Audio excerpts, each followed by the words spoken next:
नमस्कार साथियों, स्वागत है आपका संत कृपा बायोलॉजी क्लासेस में। आरपीएससी फर्स्ट ग्रेड की सीरीज चला रखी है अपन ने, और उस सीरीज के अंतर्गत अपन टेक्सोनॉमी फर्स्ट यूनिट है बायोलॉजी पेपर की, उसको अपन यहाँ पर कंप्लीट करने जा रहे हैं। उसको अपन पढ़ रहे हैं। यहाँ पे क्लासिफिकेशन पढ़ रहे हैं अपन। 5 किंगडम क्लासिफिकेशन, मोनेरा कंप्लीट किया, प्रोटिस्टा कंप्लीट किया, फंजाई कंप्लीट किया, जिम्नोस्पर्म कंप्लीट किया, और लास्ट का जो है इसका प्लांटी किंगडम के अंदर, प्लांटी के अंदर वो है क्या, एंजियोस्पर्म। आज अपन एंजियोस्पर्म को कंप्लीट करेंगे। देखें यहाँ पर आप, सिंपल सा, अगर अब तक ये वीडियो आपकी क्लियर है तो ऐसा मान लीजिए एंजियोस्पर्म आपको इजीली क्लियर हो जाएगा। एंजियोस्पर्म इंपॉर्टेंट भी है, वो इसलिए क्योंकि एक पूरी की पूरी 5वें नंबर की यूनिट है जिसमें दे रखा है reproduction in flowering plant, reproduction in angiosperm, वो यहां पर कंप्लीट अपने को पढ़नी पड़ेगी। इसलिए उस यूनिट का जो आधारभूत फंडामेंटल मैटर है वो यहां से इस टॉपिक से क्लियर हो जाएगा आपके। तो ये यूनिट आगे जाकर वहां काम आएगी, इसलिए इसको थोड़ा सा ध्यान से सुनना। चैनल को देख लेना, अभी तक सब्सक्राइब नहीं किया तो, क्योंकि वॉच टाइम में देखते हैं करीबन 50% लोग ऐसे हैं जो वॉच टाइम तो दे रहे हैं, जो देखते तो हैं वीडियो को, लेकिन अभी तक उन्होंने सब्सक्राइब नहीं किया। कुछ नहीं बिगड़ता इसमें, आपका केवल एक बटन को दबाना है, आपकी मोबाइल की कोई वजन नहीं लगेगा, कोई डाटा नहीं रुकता इससे, इसलिए इसको सब्सक्राइब कर दीजिए। एक मोटिवेशन मिलता है और आगे जाके और अच्छी वीडियो बनाने का मन करता है। देखिए यहाँ पर ध्यान से सुने, इसको एक एक पॉइंट को क्लियर करते जाएं। एंजियोस्पर्म, पहले इसके नाम का मतलब, जिम्नोस्पर्म में भी अपन ने देखा था स्पर्म का मतलब क्या होता है, सीड, और यहां पर एंजियो का मतलब है कवर्ड। ये लो जी, अर्थ पता चल गया आपको। ऐसे प्लांट जिनके सीड होते हैं वो कवर्ड होते हैं, जिनके सीड है वो आवर्त होते हैं, इसलिए उनको आवर्त बीज भी बोलते हैं हिंदी में। अब आवर्त किससे होंगे, आप कोई भी फ्रूट है, कोई भी फल है, उसके दिमाग में एक इमेज बनाए, ये एक सीड है और ये ऊपर ये लो पूरा फ्रूट है जी। मान लीजिए आम है, ये तो आम की गुठली है, ये गुठली के अंदर सीड है और ऊपर का ये कवर है। पपीता है, पपीते का बीज है, उसका कवर है। संतरा है, संतरे का बीज है, उसका कवर है ये। ठीक है, तो ये जो सीड है, ये सीड है, कवर है। कवर किसके द्वारा, ये जो बाहर का आवरण है, किसी समय में क्या था, ये ओवरी थी, ये ओवरी थी, ओवरी वाल थी यहां पर। तो सीड है वो ओवरी और ओवरी वाल के द्वारा कवर्ड होता है, उस प्रकार के प्लांट को अपन एंजियोस्पर्म बोलते हैं। आगे जाकर यही ओवरी डेवलप हो जाती है, और किसमें, पेरिकार्प के अंदर, फल भित्ति के अंदर, फल भित्ति के अंदर। तो कोई भी फल आप देखते हो, उसके अंदर क्या देखते हो कि एक तो सीड है और सीड के ऊपर क्या है, फल भित्ति है। बाह्य फल भित्ति, मध्य फल भित्ति, और क्या है, अंतः फल भित्ति। पेरिकार्प के 3 भाग हो गए, कौन सा, बाहर का, एपिकार्प है, मेसोकार्प है, एंडोकार्प है। तो 3 प्रकार की भित्तियां मिलकर उसका आवरण बनाती हैं। तो ऐसा कोई भी सीड जो इन तीनों भित्तियों के द्वारा कवर्ड रहता है, जो बनती किससे है, पहले किसी समय में क्या थी, ओवरी, ओवरीवाल के द्वारा बन रही है। तो ऐसा कोई भी फल बनेगा, उसको अपन क्या बोल सकते हैं, एंजियोस्पर्म के अंदर इंक्लूड करते हैं। तो पेरिकार्प का आवरण लिए हुए कोई फल होता है, उसको अपन बोल सकते हैं, कोई सीड होता है, उसको अपन क्या बोल सकते हैं कि वो एंजियोस्पर्म प्लांट का फल है। और भी इसके नाम दे सकते हैं। तो आप इस आधार पर ऐसा बोल सकते हैं कि ऐसे सीड जो क्या रहते हैं, कवर्ड रहते हैं, किससे, पेरिकार्प के द्वारा, किससे, ओवरी के द्वारा, किससे, ओवरी वॉल के द्वारा, इन सब से कवर्ड रहते हैं, उनको बोलते हैं अपन एंजियोस्पर्म। आगे बोल सकते हैं ऐसे फ्रूट वाले प्लांट, ऐसे फ्रूट वाले प्लांट जिनका सीड कवर्ड रहता है, उसको अपन एंजियोस्पर्म बोल सकते हैं। ठीक है, एक शब्द और आता है, देखो 2 शब्द हैं, एक तो क्रिप्टोगेमस है, एक फेनरोगेमस है। पुष्पी पादप, अपुष्पी पादप। तो पुष्पी पादपों में फेनरोगेम्स होते हैं, और फेनरोगेम्स के 2 भाग हैं यहाँ पे, एक तो जिम्नोस्पर्म को शामिल करते हैं और एक अपन एंजियोस्पर्म में। जिम्नोस्पर्म और एंजियोस्पर्म में बेसिक डिफरेंस यही है कि जिम्नोस्पर्म के अंदर जो सीड होता है वो अनावृत होता है, उसके ऊपर कवर्ड नहीं होता, नेक्ड होता है, नग्न होता है। जबकि एंजियोस्पर्म के अंदर जो सीड होता है वो कवर्ड होता है। कवर्ड किसके द्वारा, फल भित्ति के द्वारा, ओवरी के द्वारा, ओवरी वॉल के द्वारा। क्योंकि किसी समय में ये भी तो सीड था, ये भी जो प्रक्रिया है, ओव्यूल होते हैं, ये भी ओव्यूल था और ये यहां पर ओवरी थी। ठीक है, तो इस प्रकार से जो प्लांट है उनको अपन क्या बोल सकते हैं, एंजियोस्पर्म बोल सकते हैं। ये तो इसके नाम का मतलब है। ठीक है, आगे देखो, एंजियोस्पर्म प्लांट की जो उत्पत्ति है, ओरिजिन है, वो कौन से ईरा के अंदर, मीसोजोइक ईरा में। जबकि आपने जिम्नोस्पर्म का पढ़ा था, उसका क्या था याद करो, वो था पैलियोजोइक ईरा। ठीक है, आगे देखें यहां पर, एंजियोस्पर्म के जो प्लांट है वो अपन जब क्लासिफिकेशन पढ़ते हैं तो देखो प्लांटी पढ़ते हैं, तो उसमें देखो आप एल्गी आ गया, एल्गी के बाद में ब्रायोफाइटा, उसके बाद में टेरिडोफाइटा है, यहाँ पर फिर जिम्नोस्पर्म और लास्ट में क्या आया, एंजियोस्पर्म। इसका मतलब यहाँ पर वेल डेवलप होंगे, सुविकसित प्लांट होंगे। यहाँ पर वेल डेवलप प्लांट होते हैं किसके, एंजियोस्पर्म के। संख्या भी इनकी काफी होती है, पृथ्वी पर इनकी मात्रा काफी है, काफी ज्यादा संख्या में है ये, और यहाँ पर ये वेल डेवलप है, सुविकसित प्लांट है, क्योंकि धीरे धीरे देखो डेवलपमेंट होता जा रहा है यहाँ पर, ये वेल डेवलप प्लांट। ठीक है, मिलेंगे। आगे देखें, पाए कहा जाते हैं, सर्वव्यापी, सभी जगह पाए जाएंगे आपको। उत्तरी ध्रुव पे देख लो, दक्षिण ध्रुव पे देख लो, बीच में देख लो, आप आस पास की सारी जगह में देखो, सर्वव्यापी प्लांट है। क्योंकि ये जो इनकी हैबिटेट है, हैबिटेट में देखा जाए तो देखो अधिकतर जो प्लांट हैं वो ऑटोट्रॉपिक होंगे, अपना भोजन खुद बनाएंगे, किसके द्वारा, फोटोसिंथेटिक की प्रक्रिया के द्वारा ऑटोट्रॉपिक होंगे। लेकिन इसके अलावा भी बाकी सारी वैरायटी भी मिलती है इसके अंदर, हेट्रोट्रॉपिक भी होते हैं।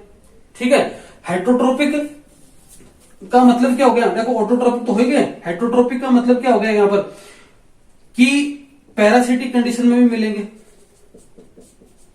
जैसे आपका एग्जांपल देखें अपन, कैस्कुटा है, कैस्कुटा प्लांट है, अमरबेल आपने देखा होगा, है ना, वो खुद भोजन नहीं बनाती, क्या है, एंजियोस्पर्म प्लांट है। ठीक है, कैस्कुटा टाइप हो गया।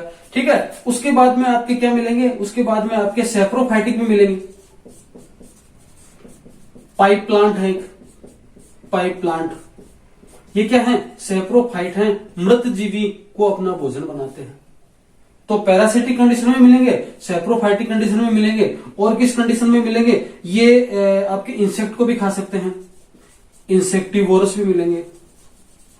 इसका मतलब क्या हुआ कि जैसे पिक्चर प्लांट है, ऐसे प्लांट है जो कि क्या है, इंसेक्टिवोरस भी यहाँ पे। तो इसका मतलब कि ऑटोट्रॉपिक है मैक्सिमम, लेकिन पैरासिटिक कंडीशन में मिलेंगे, आपको सैप्रोफाइटिक कंडीशन में मिलेंगे, आपको इंसेक्टिवोरस के रूप में मिलेंगे। है मोड ऑफ न्यूट्रिशन।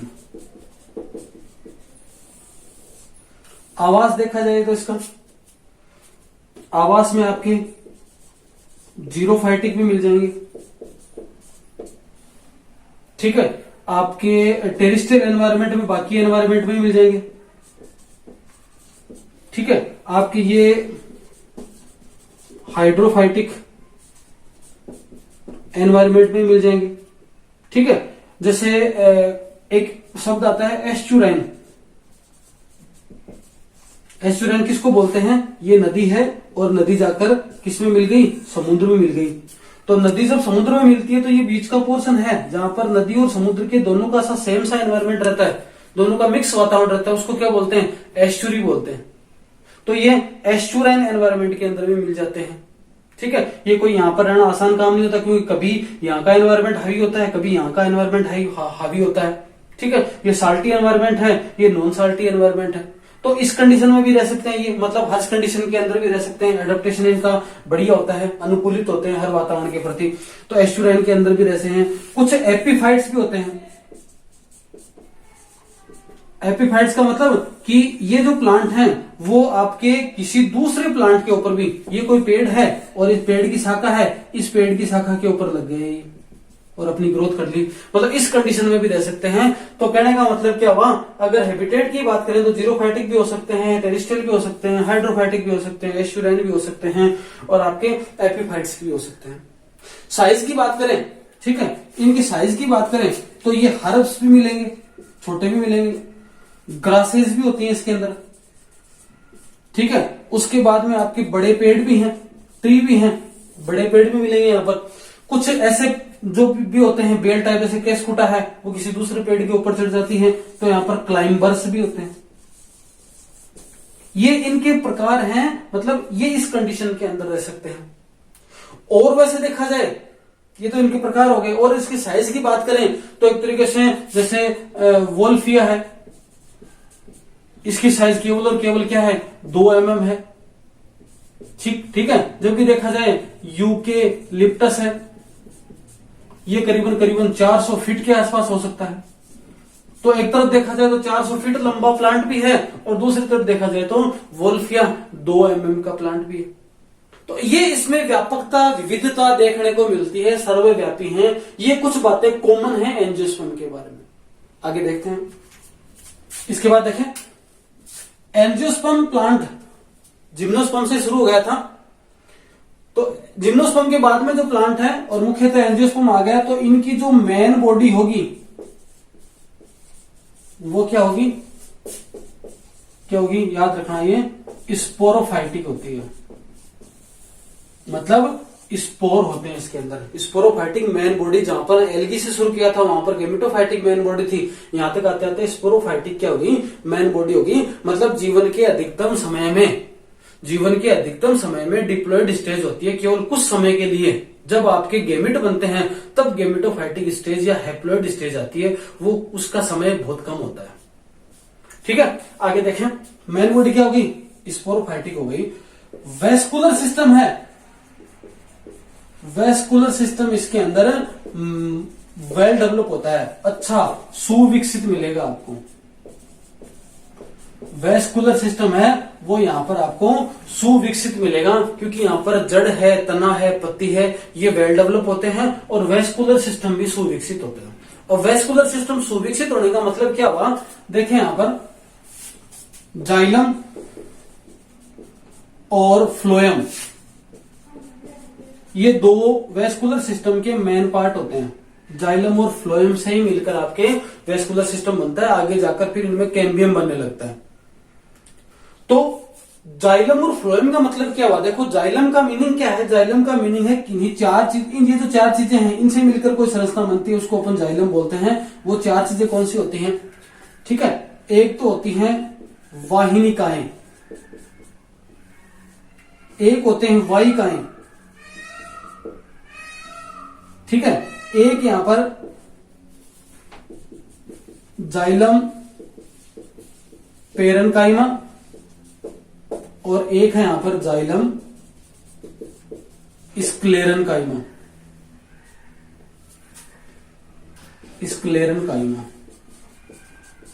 ये चारों चीजें यहां पर पाई जाती हैं। ट्रेकिड्स, वेसल्स, पेरेन्काइमा और स्क्लेरेन्काइमा, चारों चीजों की उपस्थिति इसका मतलब कि जाइलम वेल डेवलप है। जिम्नोस्पर्म में अपन ने देखा था कि क्या नहीं होता, वेसल्स नहीं होता। हालांकि एक अपवाद था लास्ट वाले क्लास के अंदर, निटम, एफिडरा और वेलवेशिया, इन तीन के अंदर पाए जाते हैं, बाकी नहीं होता। तो यहां पर ये वाहिकाएं भी पाई जाती हैं। इसको बोल सकते हैं आप ट्रेकिड्स है, वेसल्स है और आपके जाइलम पेरेन्काइमा और जाइलम स्क्लेरेन्काइमा, ठीक है। ये चारों चीजें पाई जाती हैं। इसी प्रकार से फ्लोएम में देखा जाए तो सीवी ट्यूब है 1 नंबर, 2 नंबर कंपेनियन सेल्स है, 3 नंबर पर फ्लोएम पेरेन्काइमा और 4 नंबर पर फ्लोएम स्क्लेरेन्काइमा। चार्ली नली का, सहकोशिका, कंपेनियन सेल्स, आपके फ्लोएम पेरेन्काइमा और फ्लोएम स्क्लेरेन्काइमा, ये चारों के चारों चीजें भी इसके अंदर पाई जाती हैं। जबकि अपन ने जिम्नोस्पर्म में देखा था कि कंपेनियन सेल्स क्या होती हैं, एब्सेंट होती हैं। तो यहाँ पर वहां पर ये एब्सेंट थी और ये एब्सेंट थी, जबकि इसके अंदर 8 के 8 चीजें पाई जाती हैं। इसलिए कह सकते हैं कि इसका वेस्कुलर बंडल सुविकसित होता है। फिर डेवलपमेंट होता है तो इसके बीच में क्या बनती है, कैम्बियम बनता जाता है, सेकेंडरी ग्रोथ होती जाती है, एनुअल रिंग बनती जाती है। वो सब कैरेक्टर सेम के सेम है। यहाँ पर सेकेंडरी ग्रोथ होना, एनुअल रिंग बनना, इतनी सारी बातें ये हो गई। आगे अब देखिए इसमें अगला इसका मेन पॉइंट है रिप्रोडक्शन। इसको बढ़िया देखना है। यहां पर रिप्रोडक्टिव ऑर्गन एंजियोस्पर्म प्लांट के अंदर है, वो कौन सा होता है, फ्लोर होता है, पुष्प होता है। सूट से बड़ा होता है, सूट का बढ़ा हुआ भाग, सूट के ऊपर डेवलप भाग फ्लोवर, जो कि इसका रिप्रोडक्टिव ऑर्गन है। रिप्रोडक्टिव पार्ट है, ऑर्गन तो नहीं बोल सकते प्लांट के लिए।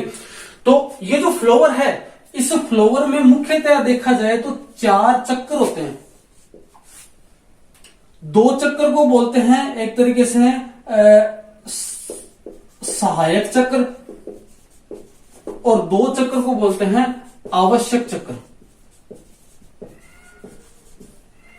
उन 2 सहायक चक्रों के नाम है, क्या बोलेंगे, बाह्य दलपुंज और दलपुंज, जबकि आवश्यक चक्रों के नाम है क्या, पुमंग और क्या बोलेंगे, जायांग। इंग्लिश में क्या बोलेंगे, कैलेक्स, इसको क्या बोलेंगे, कोरोला, इसको क्या बोलेंगे, एंड्रोसियम, और इसको क्या बोलेंगे, गाइनोसियम। बाह्य दलपुंज, दलपुंज, पुमंग और जायांग, ये इसके आवश्यक चक्कर हैं। मतलब इसका नर भाग है ये पुमंग, और मादा भाग क्या है, ये जायांग है। कैसे, इसको आप इसको इस डायग्राम से समझो। देखो, ये इसका फीमेल पार्ट है। फीमेल पार्ट के 3 भाग हो गए, ये स्टिग्मा, ये स्टाइल, ये ओवरी। इस ओवरी के अंदर ये ओव्यूल पार्ट है। ये इसका पार्ट है मेल पार्ट, ठीक है। ये इसका पोर्शन है, वो क्या है, दलपुंज है। ये भाग है वो बाह्य दलपुंज है। ये इसका थैलेमस है, और ये इसका स्टेम वाला पार्ट है जो इसके टच है यहां पे। ये फ्लावर की स्थिति होगी। मतलब इनका नाम है सेपल, इसका नाम है पेटल, इसका नाम है स्टेमन, और इसका नाम है पिस्टिल। ये एक एक यूनिट का नाम है, सिंगल सिंगल यूनिट के नाम है क्या, सेपल। हिंदी में लिखता हूं मैं यहां पर, बाह्य दल, दल, पुंकेसर, स्त्री केसर। देखो, एक भाग होगा उसको बोलेंगे सबसे बाहरी चक्कर की केवल एक पंखुड़ी को, एक भाग को क्या बोलेंगे, बाह्य दल। अगर बहुत सारे हो जाएंगे तो बाह्य दलपुंज। 2 नंबर पर आता है दल, दूसरे भाग को बोलेंगे दल, अंदर वाले को, बाहर से अंदर की तरफ चलते हैं, बहुत सारे हो गए दलपुंज। तीसरे नंबर का इसका नरजननांग, नरजननांग जिसको बोलेंगे क्या, पुंकेसर, बहुत सारे हो गए, बोल दिया पुमंग। उसके अंदर वाला भाग उसको बोलेंगे स्त्रीकेसर, बहुत सारे हो गए, क्या बोल दिया, क्या बोल दिया, क्या बोल दिया, जायांग बोल दिया। इंग्लिश में क्या बोलेंगे, एक यूनिट को सेपल, पेटल, स्टेमन, पिस्टिल, ये एक एक यूनिट की बात है। देखो यहां पर, देखो इसको एक को बोला स्टेमिन, इसको स्टेमिन, इसको स्टेमिन, इसको स्टेमिन, लेकिन चारों को जोड़ दिया तो क्या बोला, एंड्रोसियम बोल दिया। इसी तरह से पिस्टिल भाग है और ज्यादा है तो यहां पर क्या बोल दिया, गाइनोसियम बोल दिया, ठीक है। और सबसे बाहर वाले भाग को क्या बोल दिया, कैलेक्स कोरोला। इसको इस तरह से समझ लीजिए आप, कैलेक्स, कोरोला, एंड्रोसियम, गाइनोसियम। अगर पुंज की बात करते हैं, एक एक की बात करते हैं, कैलेक्स की 1 यूनिट सेपल, कोरोला की 1 यूनिट पेटल, एंड्रोसियम की 1 यूनिट क्या, स्टेमन, और गाइनोसियम की 1 यूनिट पिस्टल। बाह्य दलपुंज, दलपुंज, पुमंग, जायांग। सिंगल की बात करेंगे, बाह्य दल, दल, पुंकेसर, स्त्री केसर, ठीक है। ये फ्लोर के पार्ट है। अब इसमें जो मेन भाग हैं जो रिप्रोडक्शन में काम करते हैं वो ये हैं, एक तो एंड्रोसियम है और एक ये गाइनोसियम है। इस एंड्रोसियम के अंदर क्या बनेगा, मेल गैमेट बनेगा, परागकण बढ़ेगा, जबकि इसके अंदर क्या बनेगा, इसके अंदर आपके फीमेल गैमेट का फॉर्मेशन होगा, अंडक का निर्माण होगा, यहां पर ओव्यूल का फॉर्मेशन होगा जो यहां पर होगा। अब किसी फ्लावर के अंदर चारों चक्कर हो सकते हैं, किसी फ्लावर के अंदर ऐसा हो सकता है 3 चक्कर हो, 2 चक्कर हो, जरूरी नहीं चारों, लेकिन ये 4 चक्कर हैं जो फ्लावर की स्ट्रक्चर को दर्शाते हैं। अब किसी कारण से किसी तरीके कई हो सकते हैं, जैसे जिम्नोस्पर्म में अपन ने देखा था केवल वायु परागण होता है, लेकिन यहाँ पर तरीके कई प्रकार के हो सकते हैं कि नहीं, वायु परागण हो सकता है, जल परागण हो सकता है, आपके किसी जंतु के द्वारा परागण हो सकता है, पक्षियों के द्वारा परागण हो सकता है, और भी कई माध्यम हो सकते हैं जिनके द्वारा परागण की प्रक्रिया हुई। पोलिनेशन की प्रक्रिया के यहाँ पर कई माध्यम है, वहां पर अपन ने क्या पढ़ा था, वहां पर पढ़ा था अपन ने कि वायु परागण होता है। अब किसी भी तरीके से ये तो यहाँ पर बने हुए नर भाग हैं, जो मेल गैमेट है, वो किसी भी प्रकार से परागण है वो कहां पहुंच जाते हैं, वो स्टिग्मा पर पहुंच जाते हैं। ये स्त्रीकेसर का ऊपर का पार्ट है, स्टिग्मा बोलते हैं इसको। स्टिग्मा के ऊपर पहुंचे, जैसे पहुंचे यहां से एक ट्यूब का फॉर्मेशन होता है, ठीक है, और इस ट्यूब के द्वारा ये कहां पहुंचते हैं, अंदर की साइड में चले गई है, कहां तक, ओवरी तक पहुंच जाते हैं, और मेल गैमेट, और यहां पर फ्यूजन की प्रक्रिया होती है जिसके द्वारा फिर फ्रूट का फॉर्मेशन होता है। इस पूरी प्रक्रिया को अपन यहां नहीं पढ़ रहे, अपन केवल जनरल कैरेक्टर पढ़ रहे हैं, इसलिए इसको थोड़ा मोटा मोटा ले रहे हैं। फिर अपन रिप्रोडक्शन वाली यूनिट पढ़ेंगे तो एक एक यूनिट को, एक एक टॉपिक को यहां पर अपन डिटेल में लेंगे। अब देखें, जैसे पोलिनेशन है, पोलिनेशन के तमाम तरीके हो गए, परागकण के कई प्रकार से परागकण की प्रक्रिया हो सकती है, पोलिनेशन की प्रक्रिया हो सकती है। जैसे पोलिनेशन की प्रक्रिया होगी उसके बाद में, पोलिनेशन की प्रक्रिया के बाद में क्या होगा, फर्टिलाइजेशन की प्रक्रिया होगी।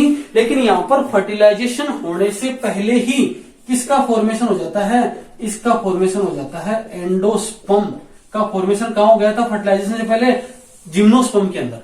जिम्नोस्पर्म में एंडोस्पर्म है वो फर्टिलाइजेशन से पहले ही बन जाता है, इसलिए वो क्या था, हैप्लॉइड था। जबकि यहां पर क्या है, फर्टिलाइजेशन होने के बाद में एंडोस्पर्म का फॉर्मेशन होता है, इसलिए ये क्या होता है, त्रिगुणित होता है, ट्रिपल एन यहां पर पाए जाते हैं। तो एंडा से एंजियोस्पर्म का कैसा होगा, त्रिगुणित होगा, ट्रिप्लॉइड होगा। जबकि जिम्नोस्पर्म का क्या था, हैप्लॉइड प्रकार का एंजियोस्पर्म, हैप्लॉइड प्रकार का एंडोस्पर्म पाया जाएगा।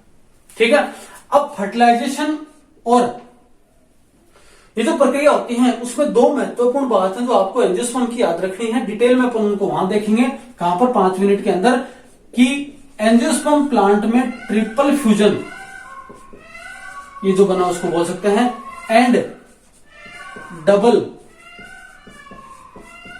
फर्टिलाइजेशन की प्रक्रिया होती है।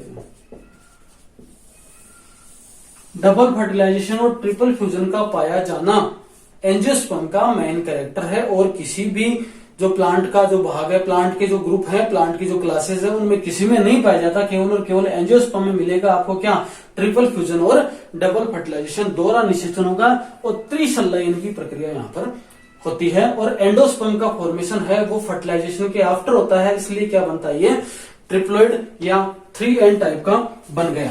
ठीक है, आगे की प्रक्रिया हो गई, ट्रिपल फ्यूजन हो गया, डबल फर्टिलाइजेशन हो गया, उसके बाद क्या बनेगा, सीड बनेगा, और सीड से फिर क्या बन गया, पूरा का पूरा फ्रूट का फॉर्मेशन हो गया। अब ये जो सीड है, सीड के ऊपर क्या पाए जाते हैं, बीज हैं, बीज के ऊपर बीज पत्र पाए जाते हैं। अगर इनकी संख्या 1 है तो इनको क्या बोलेंगे, एक बीज पत्री, और इनकी संख्या 2 है तो इनको बोलेंगे द्विबीजपत्री। एक बीजपत्री और द्विबीजपत्री क्या है, इनमें अंतर और थोड़ा सा इकोनॉमिक इंपोर्टेंस है, वो अपन नेक्स्ट क्लास के अंदर देख लेंगे। अभी के लिए इतना ही, आप इसको क्लियर कर लीजिए, थोड़ा लिख लीजिए, समझ लीजिए। पूरी यूनिट को अपन 5वीं यूनिट के अंदर अपन डिटेल से पढ़ेंगे। आज के लिए इतना ही, धन्यवाद।